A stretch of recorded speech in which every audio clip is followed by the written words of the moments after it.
After all the long and complex Gospels we've been journeying through the last several weeks, we've finally come to one that really just speaks for itself. If it wasn't a requirement for the Mass on a Sunday to have a homily, I might just say what he said. Because I think Jesus sums it up all pretty well. When we come to the world that surrounds us, this time of Easter joy, this time of celebrating the glory of the resurrection, the hope and the love that God gives us, the sense that that God has triumphed over death on our behalf, has drawn us to himself, they're all beautiful, wonderful sentiments. But if your life is anything like mine, half the time you wake up and you're just too clouded by all the stuff that's going on. Might be distracted by superficial things and kind of petty conflicts you're having with co-workers or family members. Might be distracted by very real, deep, and painful realities of loss or illness or trauma or distress. And so we may long for that vision that St. John gives us in our second reading when he says that God will wipe away every tear from our eyes. There shall be no more death or mourning, wailing or pain, for the old order has passed away. The one who sat on the throne said, "Behold, I make all things new."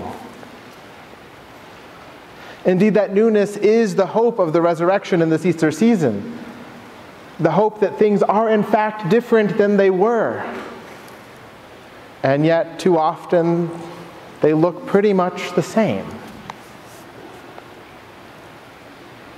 Well, St. Paul goes further to not necessarily comfort us, but at least challenge us on, when he says it is necessary for us to undergo many hardships to enter the kingdom of God. And he himself is speaking to a Christian people that is a little bewildered. They're waiting for the second coming of Christ. They're waiting for this profound transformation of the world, and it's not there yet. And so they start bickering among themselves. They start being uncertain about what they actually believe, if there really is anything to hope in. And in fact, he challenges them to say that the truth that you're feeling, this discord, the fact that what you had hoped in is not here yet, is the reason for your faith and your opportunity for conversion. That it's by being present to that seemingly incongruous point where things don't quite line up that we find our transformation. And indeed, that's precisely the new commandment that Christ gives us in today's gospel. We might sit there and say, "What are you talking about, Jesus? You give us a new commandment, love one another." But we've had that since forever. That's in the Hebrew Scriptures. That's in the Old Testament. That's the great Shema of Israel.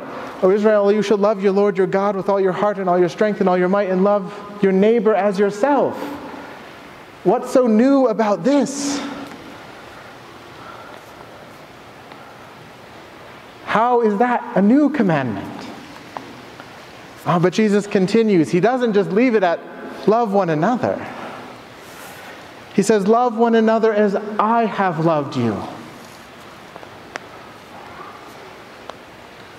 So now the test of my love, the metric given to assess if I'm loving well, is not my capacity to love anymore. It's not me loving you as I love myself, though that law still stands. We're called to love ourselves, we're called to love our neighbors and God. But now the measuring stick is the love of Christ, the love of God himself. Well, that might seem like the bar's now set too high. How can I possibly do that? How can I love as God has loved? What do I do with that? Well, the truth is there's great freedom in that, because that means that we don't have to struggle to find love. We only need to allow God to love in us. For it's His love, God's saving grace and power that we celebrate in this Easter season that is actually what will save and transform our world. Not our sweat, our blood, or our white knuckles. But we don't get off the hook that easily. We're still called to be to be partakers in that mission, to participate in what Christ Himself has done. And what did Christ do in His loving? He loved precisely in the midst of the absence of love. He gave His very self. And He continued to love every step of the way on Calvary. There were so many instances where He could have said, look, I'm done with this. I'm done trying to show you all how much I love you. Okay, it's time for me to just go back and, have a little beach cottage in Galilee on the sea. It's fine. But no. He continued to say, no matter how much those who surround me, those who supposedly love me, might reject me or be imperfect or fall short or turn their back on me, no matter how much I may be condemned, no matter how much people may decry my presence, my mission is to continue to show you that I love you, to love you to my death, to love you for giving all that I have. That's what He did. And so when He tells us to love one another as He has loved us, it's a love that says your love is not dependent on what others have done for you or what you'll receive in return. Your love isn't even dependent upon what you can do. Your love is dependent on how open you are to allowing God to give everything through you.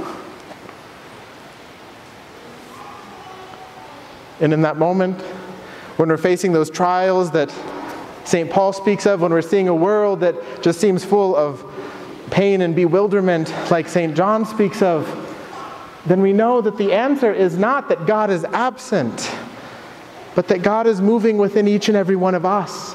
And the fact that we see that we're discomforted, that we're confused, that we're hurting, is a sign that God's love wants to be present and desires to be shared. And the instrument for that, the path that allows it to be known, the place from which it can emerge, is you, is me, is us. We are the ones that have been given that great challenge. To love as Christ loved. And in so doing, what do we witness to? We witness to the truth of what God can do. We witness to that vision that St. John had of what our world will be. And we give testimony to the one who rose from the dead.